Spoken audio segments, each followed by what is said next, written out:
Hey there, it's Dr. Justin Marcagiani. Welcome to Beyond Wellness Radio, where we provide actionable health information on a week-to-week basis that can help you improve your life.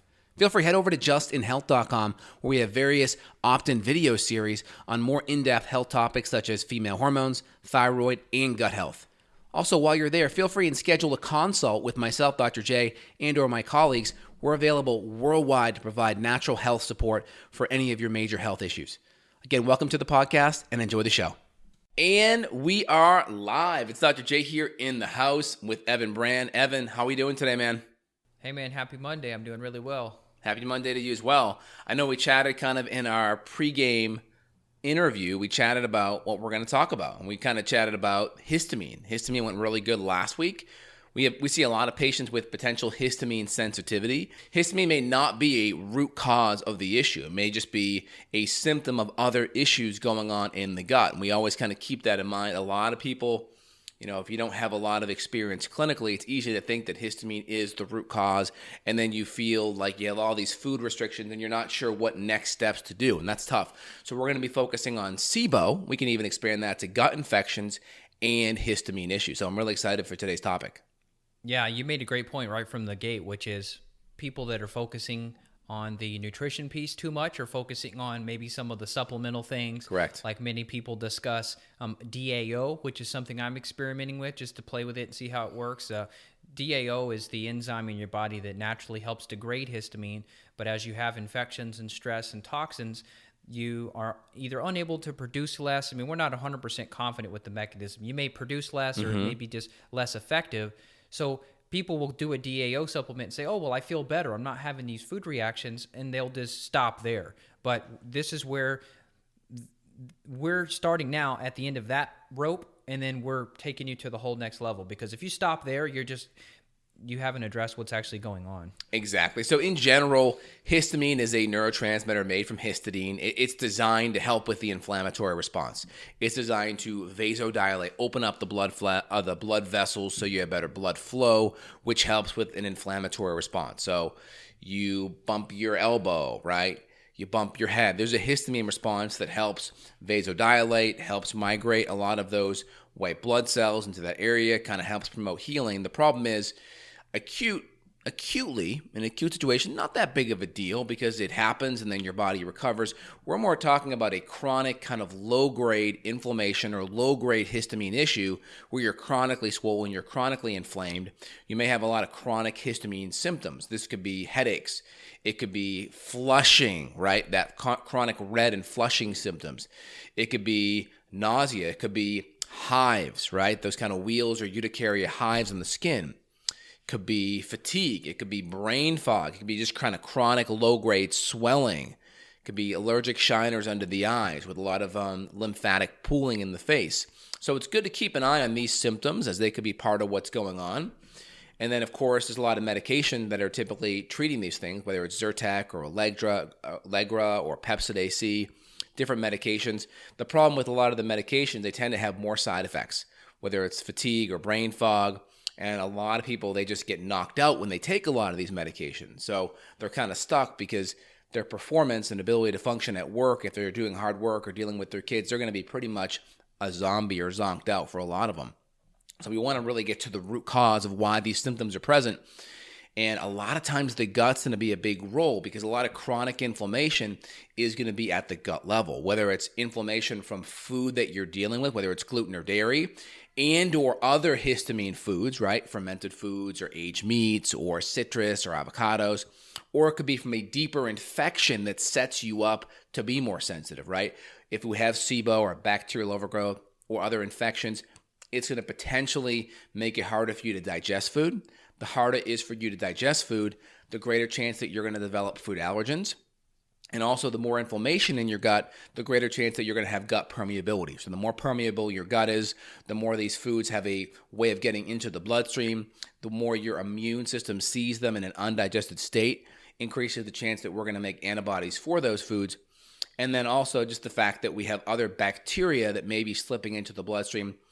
These compounds are lipopolysaccharides. These can also go and create histamine issues. They can also go to up to the brain, hit a lot of brain fog and mood issues. So there's a lot of like dominoes that get hit. histamine may be one of those dominoes, but there's a lot of dominoes that may hit, and then you have a lot of symptoms happening from it. And then the question is, you have to kind of corral all these symptoms in to a root cause of like, what's the next step? Because it gets really overwhelming. Yeah, I want to go back to the symptoms real quick.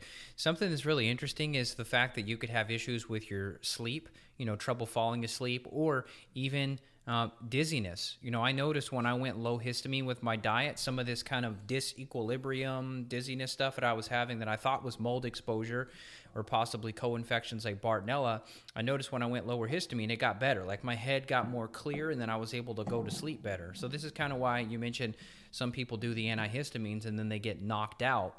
I think part of the reason that some people's nervous systems are so revved up is excess histamine, but here they are taking melatonin. Now, that may help, or passion flower, or, we like to use like motherwort or valerian. Correct. Or theanine or skullcap. There's a ton of good sleep options, but you may be missing the boat. So those herbs are fine. Those are much safer than a sleep drug, which are extremely hard to get people off of, but the sleep herbs may not be the root cause. It may be histamine. So you could try going with a lower histamine diet during the meantime. That's something we may recommend you do, is go lower histamine while we're working on labs or waiting on labs.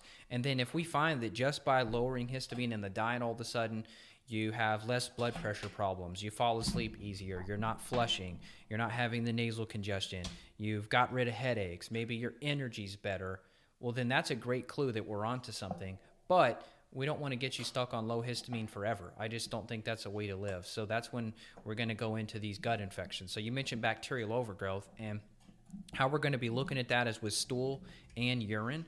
So Justin and I run, I don't know, between us both, probably thousands of labs per year. And I would say, now granted, we're a little bit biased, right? Because people that come to us have already been to many practitioners, and so they often are going to have real problems. But I would say 90% of people we look at are going to have some sort of a bacterial overgrowth problem that's leading to these issues. 100%. So histamine is an important first step to look at and kind of know the histamine foods. We've already talked about some of the foods last time. So I think there's a handout up there from last time as well, from last week. So take a look at last week's podcast. Try to put some of those links down below so you can access them. But more common histamine foods are going to be ones that are rich in probiotics, fermented foods. And that's tough because people are following a paleo template or following Weston A. Price or understand the benefits of probiotics and fermented foods. That's kind of a curveball. And a lot of people kind of walk into this and they're like, wait a minute, that's supposed to be good for you. Yeah, it should be good for you, but for some people, it may be a problem with histamine. And if they have SIBO, it could be a problem as well. I call it probiotic intolerance, and it's very possible that's what's happening. Next are going to be your citrus foods, your aged meats. Of course, a lot of paleo foods are going to be on that list. So if you're just going paleo, you cut about half of them out anyway, just by default. You know what got me in trouble, though? Coconut aminos. I love coconut aminos. Coconut aminos are pretty high. Super high. And there's basically fermented coconut blossom nectar is what it is. But, of course, the longer things ferment, the higher the histamine. So I was marinating my steaks. I'd marinate a steak and then maybe even add a little extra coconut aminos during the cooking process. Yes. And I was going too crazy with it. So I'm taking a break from coconut aminos. That's something that gets heavily used and abused in healthy foods because people are trying to ditch soy sauce, for example. Exactly. And that's a good first step. And if you don't have a histamine issue, that's a really good first step. But if you do and you have some symptoms like we mentioned earlier, then you know where to look. But in general, regarding histamine, we want to keep those foods down. So I mentioned some of the avocados, the tomatoes, the eggplants. So if you're cutting out nightshades, you may get that out by default. Avocados are kind of a curveball, right? Because that's a really good fat.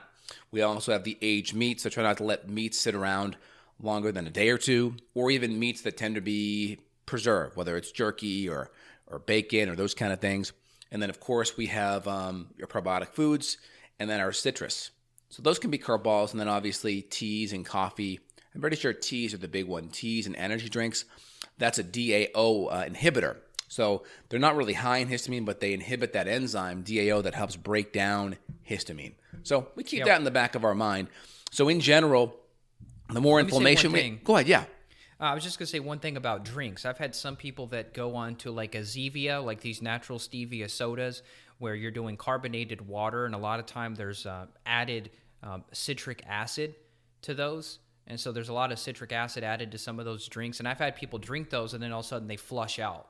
And so just cutting the drink out with the citric acid, that could be something that kind of created some type of either a mast cell response or a histamine response. So that's just one other potential cause. And it's tough because if you're eating, like if you're drinking a carbonated drink and you're doing a steak with coconut aminos, and then you've got your sauerkraut or your kimchi on your plate with your whole grass-fed dairy, it's tough to know what you're actually responding to. So sometimes you really have to just keep a food journal and go really simple, where you just drink that carbonated drink for 15 minutes and then wait and see if you get a response, and then move on to the next food item and the next food item. Hopefully the average person, it's not that tricky, but for some it can be. 100%. And of course, we already mentioned the kombucha. There's some higher sugar ones. There's some lower sugar ones. If you're probiotic intolerant, that'd probably be something you want to pull out for at least a couple of weeks to a month and see kind of where you sit after the fact. You just got to make sure that we're fixing digestion. We have enough HCl and hydrochloric acid and enzymes and good digestive support. Foods not being digested appropriately are going to create stress and inflammation in the gut. And then we got to look deeper at, making sure the common food allergens are out, because a lot of times regular food allergens like you get from grains or dairy or lentils or legumes, those can create similar symptoms of histamine. And the question is, well, is there a histamine response to these foods from an inflammatory perspective? It's possible, right? Because the more you create inflammation, we know that histamine is a part of the inflammatory response. It's part responsible for the vasodilation that happens. So it's possible that inflammation from other foods that aren't necessarily histamine sensitive foods could potentially drive histamine symptoms. We have to keep that in the back of our mind. And this is why it's so hard, because you're like, wait a minute, this food's not a high histamine food, yet I'm having high histamine symptoms. How do I connect the dots? And that's how. It's all from inflammation. Inflammation is the first domino, and there's many different domino paths or trails that could take based on inflammation being present. Now, the hidden sources of inflammation are things that we don't really see or we're not aware of, like low stomach acid, low enzymes. We're not necessarily aware of that. We may be aware of the fact, hey, I take hydrochloric acid, I feel better, I have less bloating, I have less gas, I'm more regular, or I do a SIBO test, I treat my SIBO, and my motility, thus my histamine symptoms improve after the fact. That's also another thing that can create awareness. But you may not be aware of it unless someone helps guide you in the process and does some testing as well.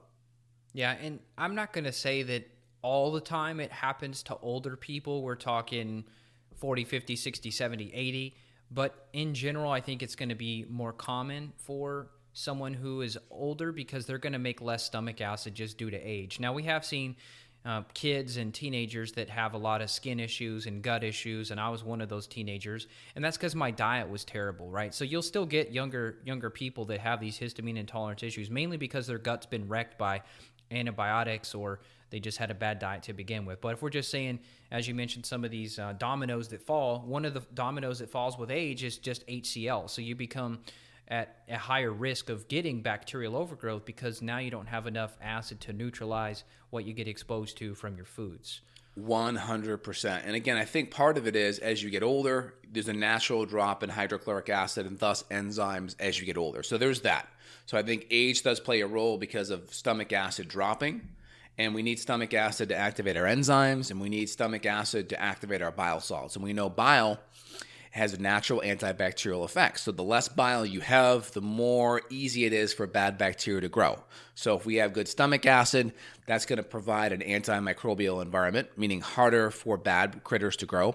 And then with good HCl, we also produce better bile salts. Bile salts have that good acid byproduct that keeps bacteria down as well. That's why you see a lot of people that have SIBO, they're also typically taking bile salts to help with, one, the environment, but also, two, being able to break down fats. Really, really important.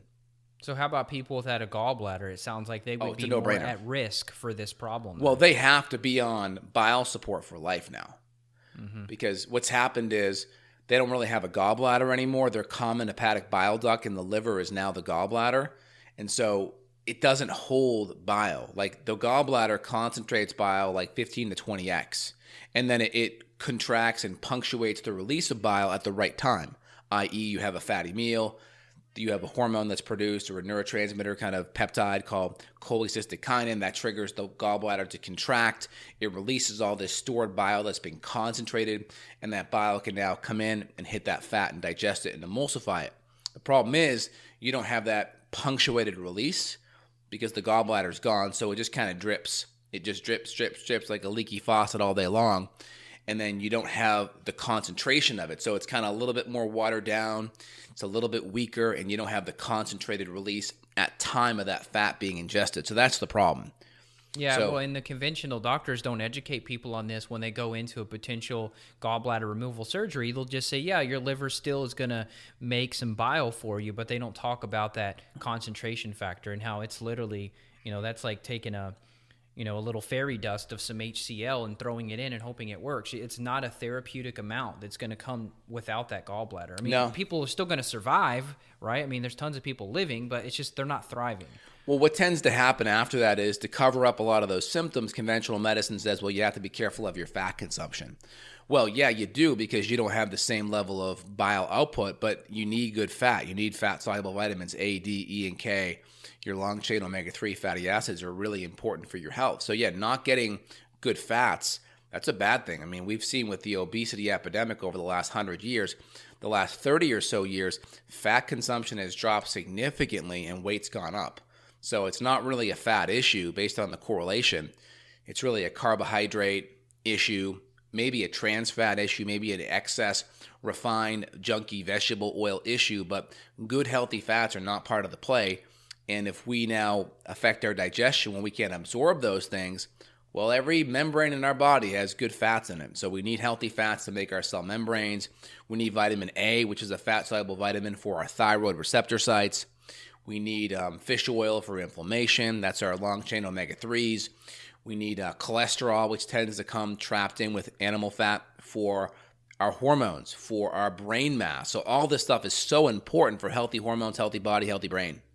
Yep, absolutely. And there's no education on that. It's just, yep, you got a gallbladder, it's got to come out, and then that's it. And then they don't have to, here's the interesting thing, the surgeon and the doctors and such, they don't deal with the collateral damage. They just kind of cut it out and move on. So then they end up coming to us, hey, look, here's this list of 20 symptoms I developed after gallbladder removal surgery. Not to get too distracted from our topic, but this is all related because it could have been all connected. A histamine problem could have been what led up to this, and then it could have continued after the removal. And I've done some articles and podcasts on gallbladder issues in the past, and there are some common paleo foods that could be a gallbladder issue as well. Pork's one of them, especially bacon. There's also a histamine overlap there. So is, I think, sauerkraut as well, onions. There's a bunch of paleo foods that, like, on the surface, you're like, wait a minute, these are pretty healthy foods. But if you have a gallbladder issue, it could be a driving factor. And yes, some of these foods overlap with histamines. So take a look at, just go to my site, justinhealth.com, just type in gallbladder, and you'll find those articles and videos there for y'all. Perfect. So we hit on the SIBO. We often discuss that SIFO, small intestinal fungal overgrowth, is very commonly occurring at the same time. And so that's where, once we get the proper lab testing, looking at stool and urine primarily, we're going to be finding the answers that we need to start resolving this. So as we mentioned, you may be using extra enzymes and acids. Maybe you're using histamine degrading enzymes supplementally to try to help.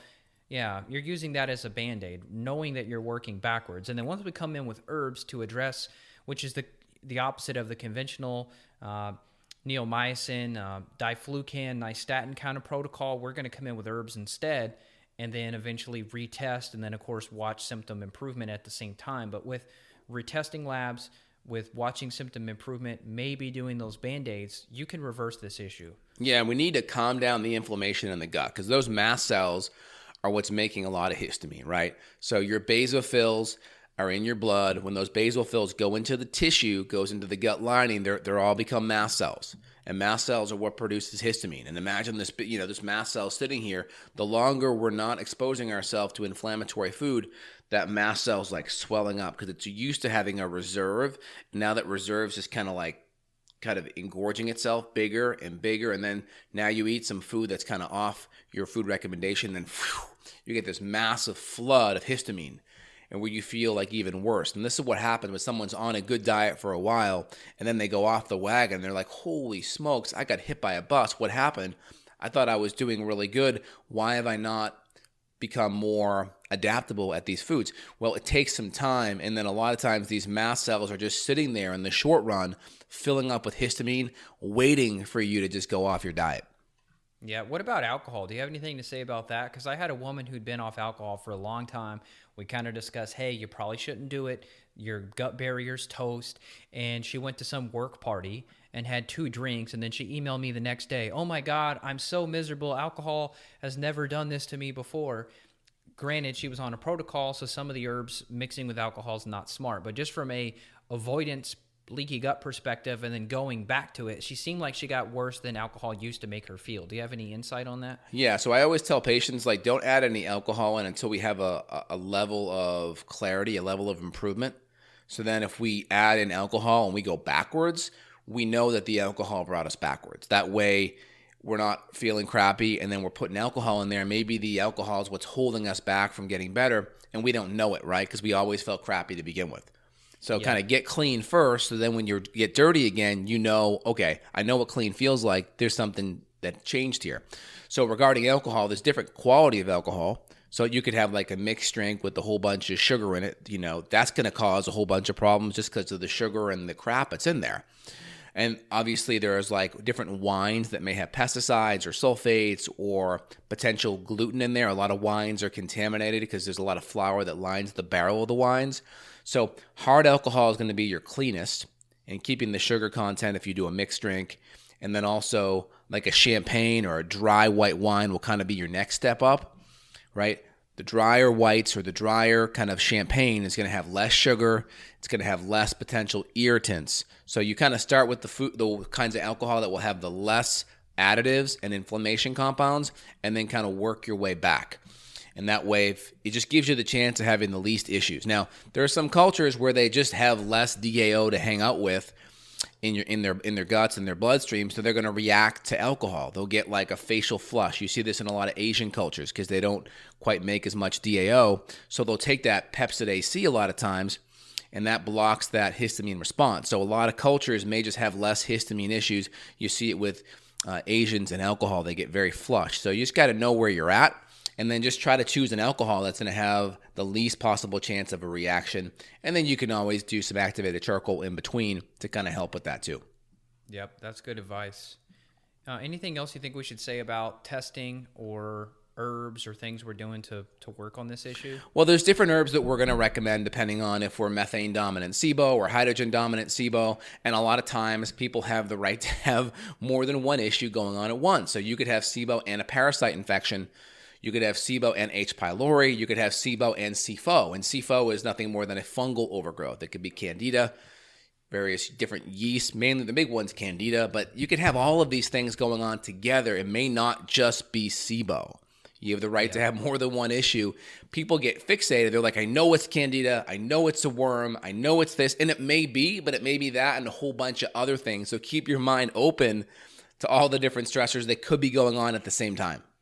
Well, the funny thing is, too, maybe the person's right and they did have a parasite or they did have candida, but we may find something even higher up on the priority list than that. Like if I see, ochratoxin levels, we know ochratoxin and other mold toxins, we know those damage the gut barrier. If I see those things off the chart and I look at dizziness and they can't sleep and they got heart palpitations and all these other symptoms that don't sound like SIBO, we might go after that first, and SIBO and histamine and all that may be secondary and tertiary problems. So that's another fun and important reason that we do multiple tests on people, is because if you come in and you're like, hey, Dr. J, I know it's SIBO, just run the SIBO test, he's going to say, no, I really think we need to also look at this and this and that. And that's not just because we like to run labs. That's because we like to have data so that when our puzzle pieces are on the table, we can make a more complete picture, as opposed to trying to identify your problem and make a protocol based on one little piece. If we don't, if we're using just the one little puzzle piece, it's just not, your success rate may be hindered. 110%. And I think it's really important to kind of keep that in the back of your mind. There could be a lot of different things happening. And like you mentioned earlier, an important component is the history. Hey, do you live in a house where there was recent water damage? Hey, when you're in your home and you leave for a period of time, do you feel better? Have you rectified the water damage? How did you do it? Is there any visible mold in your home? So these are really important questions to know. And sometimes I'll see in my history, I'll see patients, there's water damage and they didn't really do much to address it, and they really feel foggy in the home. They feel better when they're outside getting fresh air. And these are important signs and symptoms. A lot of times you'll see more neurological things, like you mentioned, Evan, whether it's brain fog or just spaciness or headaches. And again, we're looking for that timing in regards to a flood, or there could be even a chronic issue where there's just high humidity in the home, and that's where doing some of the mold testing for the home is ideal. The mold testing for the home is great because if you have 5 people in the house and we get a positive mold test, well, we know that that could be affecting all 5 people. So it's good to know that. Yeah, absolutely. I had a building I went into when I was in Florida, and I literally got flushed after entering the building. I had like a reaction to the building. I started to feel off. I was just like, whoa, this is not a good building. And I look up at the ceiling and there's water spots, water stains all over the ceiling. I was like, oh my God. And this is not, oh, Evan, you're crazy. This is placebo. You looked at the ceiling and then you convinced yourself you felt bad. No, I felt bad before I even saw the ceiling. This was on the way walking out of the building. I look up and see all the water stains. So most people are not that sensitive, and most people are not that in tune to their situation to know, hey, I've been in this building for an hour, and every time I am in this particular building, for example, like college students, they'll say, when I go to this one classroom, I can't focus. I get brain fog. I get really tired. Maybe the subject is boring and they don't like the teacher, but it could be the building is particularly making them bad. So I've had some college students I work with where I'll just tell them, hey, try to sit in a different part of that room. Or if it's a big auditorium, move to a different corner where maybe you're closer to a door where you get fresh air, and see if you feel better. And, obviously this is a more like nuanced, small percentage of the population, but it does happen. And I want people to know they're not crazy. This is a real phenomenon you may be experiencing. Yeah, and the nice thing about it is you should be able to figure out some correlation from this, because you're in that building, you're out, you're in your home, you're out, maybe you're walking around all day. So hopefully you can notice a correlation there. Like you mentioned earlier, everyone's not going to be that level of sensitive, right? There's different genetic variation. Obviously, depending on how long you've been exposed to something and how much is it already in your cells, in your fat, in your body already, can make you more sensitive. So with some of your mycotoxin testing, which we'll do a lot of urinary testing for mold, we'll see some of these things. And if we do a urinary test for mold, we have to also challenge it. So we're going to be using glutathione for at least a couple of days ahead of time, just because if your detoxification pathways are a little bit weak, or let's say the molds overwhelm your system, you may have lower glutathione anyway, so it may be harder to push the mold out to begin with. So you have to keep that in the back of your head. That's why we test the home first, because if we have a high level of mold in the home, we don't see a lot coming out in the urine. Well, it's really important that we provoke that and just give you enough detoxification support to at least get a window on how much is coming out in your urine. That way we have a baseline, so as we treat over 3, 6, 9 months, we can come back and see if those levels are dropping. Yeah, infrared sauna is great too for that. You can measure a lot of higher increased levels after sauna. So if somebody can't tolerate glutathione for some reason, you could do a sauna.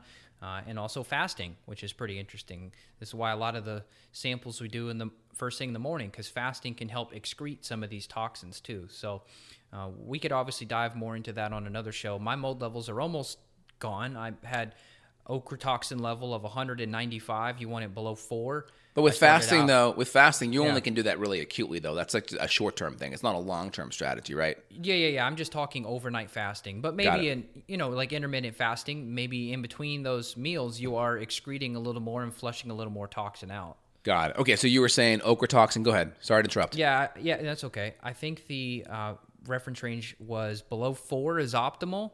And I started out at a 195, and here we are talking almost exactly 1 year later, and my levels are down to a 15. So 195 to 15. So that's like a 98%, 95% reduction. Wow. Yeah, it's a lot, but it took a year, and that's hardcore work. That's conventional and prescription binders. That's sauna. That's extreme avoidance. That's liver, lymphatics. I mean, that's a lot of work. So I just want to end this by putting a realistic time frame in people's heads. When they have a reaction and they take a Benadryl and they feel better in half an hour, they're really happy about that. Or when they have a headache and they take an Advil and they feel better in 30 minutes, that's great. But with these issues here, we're talking reversing potentially 10, 20, 30, 40, 50 years of toxins and damaged gut barriers and overgrowth and antibiotic usage and all that crap. So, when we tell somebody, hey, 6 months to a year timeline, I think that's extremely short when you factor all that in. 110%, man. I like it. I think you're on the right track with that. I think we're on the right track with today's chat. We're trying to connect the SIBO component, trying to also connect the different gut components that connect to SIBO. And then also, I think the mold, I think we need to do our own little show on mold and histamine. Maybe next week we'll come back and do mold and histamine. I think that's really important. I think it's a big issue. And the problem is a lot of people have multiple issues at the same time. And this is where it's really hard. We want to glom onto one thing. We want this one, hey, we want to have this one label. Hey, this is my issue. It's kind of easy to wrap your head around that, but it could be a lot of different issues. So everyone that's listening, keep your mind open to there being lots of problems at the same time. And also, if you're overwhelmed, this is where it's good to reach out to a practitioner like evanbrand.com, or myself, Dr. J, at justinhealth.com if you want to dive in deeper, kind of get your arms wrapped around it with some objective lab testing so we actually know what is happening underneath the hood, so to speak. Evan, anything else you want to add today, man? No, I just want to give people a little bit of boost of hope and encouragement and just say, hey, look, as you mentioned, there may be layers to this, but you can peel back the layers. You can get better. No matter how long you've suffered, you can. Keep that in mind. Yeah, and your story is great with the mold because you really had some pretty debilitating symptoms, and mold's one of those things. It's like if you don't know it's there, man, it's like you're just in an environment where there's just toxins all around you and you don't even see it, and it's a slow creep. And the time symptoms start rearing their head, it's been going on for years. That's the problem. Yeah, I got to give a shout out to our mutual friend, Dr. Jack Wolfson, for telling me that it was mold. I didn't want to believe it, but I was talking to him and said, hey, I was waking up dizzy. This is weird. Blood pressure's going all over the place. And he writes back in all caps, one word, mold.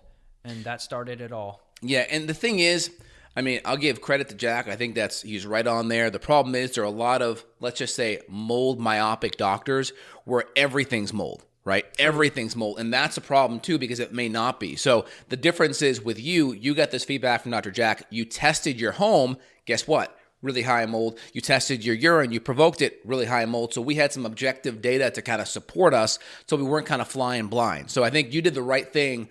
And for people that are listening to this and think it's mold, get that testing done first so you can be more confident. And then more importantly, because you've gone through the whole remediation process, that's even more overwhelming. And that's where you want to work with an expert because you can feel like you have to spend 6 figures to get your home remediated. And that's not the case. You can do it for way, way cheaper. And it can be, let's just say, a process that isn't as bad as it thinks, or you feel like it is based on what you see online and everything. Yeah, and to Jack's defense, he works on hearts. He's not a mold doctor, but his wife was really sick. Yes. The past few years from mold. So luckily, he had firsthand experience. So he thought, hey, this sounds kind of weird, and at least had enough in the trenches experience with his own wife to know, hey, that might be it. So very interesting how it all turns out. I think it's one of the biggest hidden epidemics going on. Yep. I see the whole mold thing and the Lyme thing as well. Anytime there's some kind of a weird neurological symptom, people throw that out there, and it could be right, but get the whole thing worked up. I mean, the thing with Evan had 3 different other infections to begin with. So you had, I think, Giardia, Blasto, and H. pylori.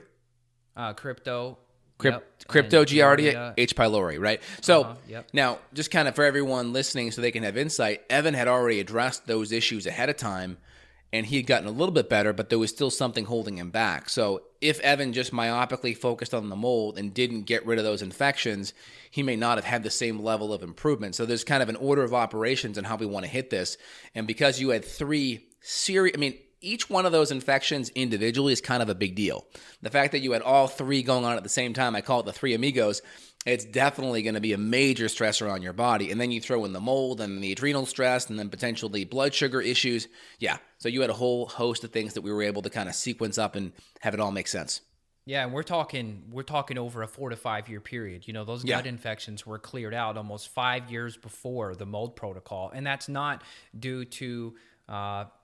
That's not the way that necessarily I wanted it or that we wanted it to happen. It's just the way it happened. That was just the exposures came later. And so not everything could be perfectly sequenced in care, but it's just a matter of peeling back the layers you can to get some level of improvement. And that quality of life hopefully will continue to motivate you and allow you to pursue other layers of healing. Well, the nice thing with us is we're getting better because we're also treating ourselves and thousands of patients. So because of that, it's not just like, textbook information. It's real world actual results kind of driving treatment, driving protocols, driving kind of our perspective on what the next steps are for patients. So it allows your treatment, allowed me to get better at this, and allowed you to get other patients better. So we just continue to grow like that, which is excellent. Yeah, it's a very, very, very cool place to operate. Anything else you want to add, Evan? That's it. Mention the links again. You can reach out to Justin, Dr. J, at justinhealth.com. My website's evanbrand.com. We both offer intro consults where you can book 15, 20 minutes. You can chat about your symptoms and goals. See if you're a good fit for care. If so, we'd love to help you. We're very grateful to be in this position, so we honor it, and we'll be back next week. Excellent. You guys have a phenomenal day. Look forward to checking in soon. Take care, y'all. Bye now. Take care. Got a question for Dr. J? Go to BeyondWellnessRadio.com and click the questions button. Then tune in to hear the answer. Also, if you like the show, click below to review us on iTunes. For more Beyond Wellness Radio, go to BeyondWellnessRadio.com.